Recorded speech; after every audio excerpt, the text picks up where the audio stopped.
Sophia, welcome to the social. Okay, listen, this is such an exciting time for you. In 2024, you had some great things happen to you. First of all, you're on the social, so that's pretty crazy. But you also performed at the Grey Cup and the World Juniors. I did. So what's been the most surreal part of everything that's going on for you right now? Oh my gosh.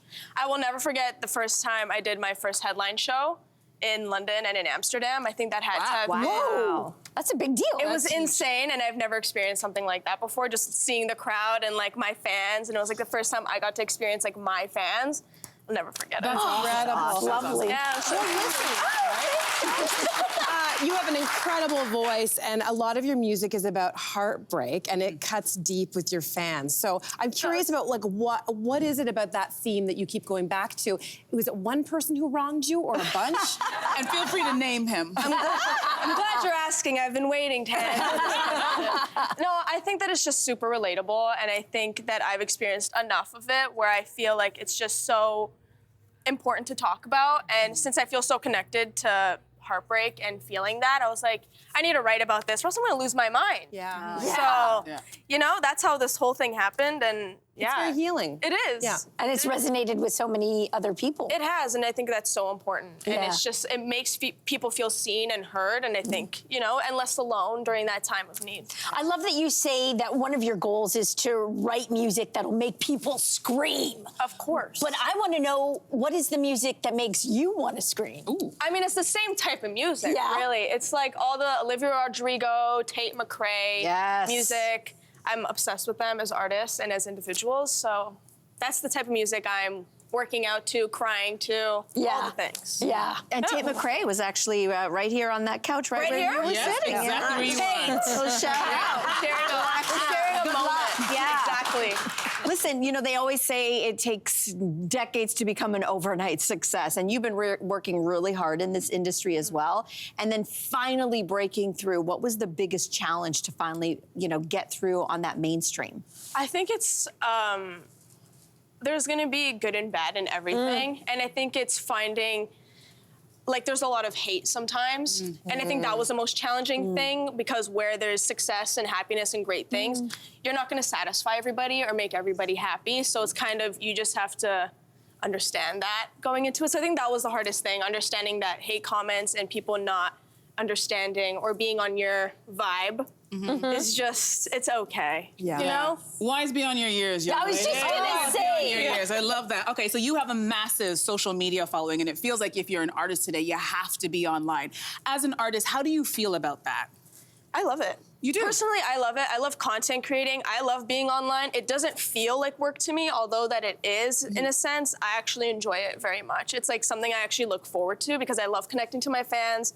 I love talking to them and sharing life experiences with them. And you're just talking about the negativity. How do you deal with the negativity that you might encounter online? I think it's so much easier said than done because I've spent countless hotel rooms crying. But I think it's also part of the journey, and I'm just so grateful for the good and the bad because it makes me a better person anyway. So you just Did the gotta TikTok kind of ban scare you? Of course. But was I kind of relieved because it gave Canadians a chance to rise. Yeah, that's a good point, right? That's a really good point. For a second, I felt like we were about to rise. I was like, Canada, we need to stand all together now. 12 whole hours.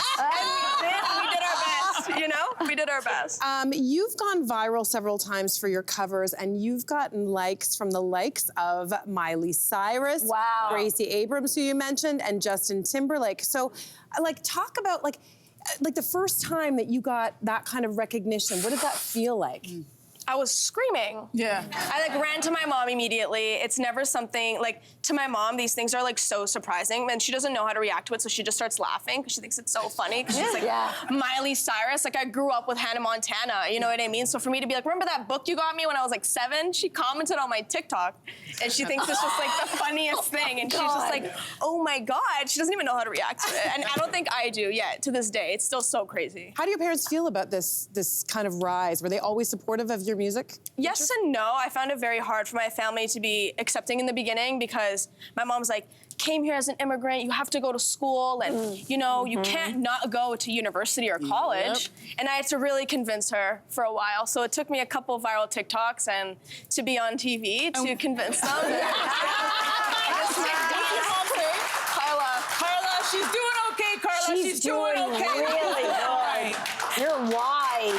is nice. Hey, so what are we, 3 weeks into 2025? We are. 3 weeks. Let's dream big.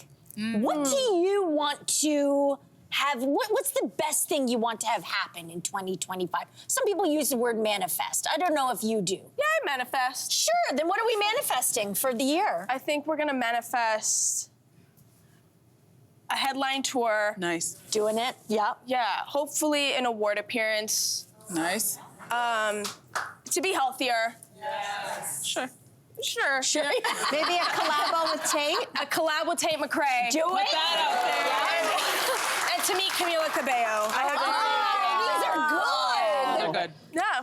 Those are really good. I was gonna say be a morning person, but in reality, I Let's don't not think lie it's to gonna ourselves. happen. Yeah, let's not lie to ourselves. I can't do that, you know? Hey, listen, we love finding and supporting and cheering on Canadian talent. So, Sophia, go get them. Thanks for doing it. I appreciate it. Thank you so much. Thank you. I will be back. Get really back. Of course, I will. Thank you so much. Okay, we can help her. You can stream Sophia's music absolutely everywhere right now. Hey, you, come a bit closer. We've got so many more must-see interviews, spicy debates, lifestyle tips, and pop culture moments. So subscribe to our channel by tapping the logo below and don't miss out.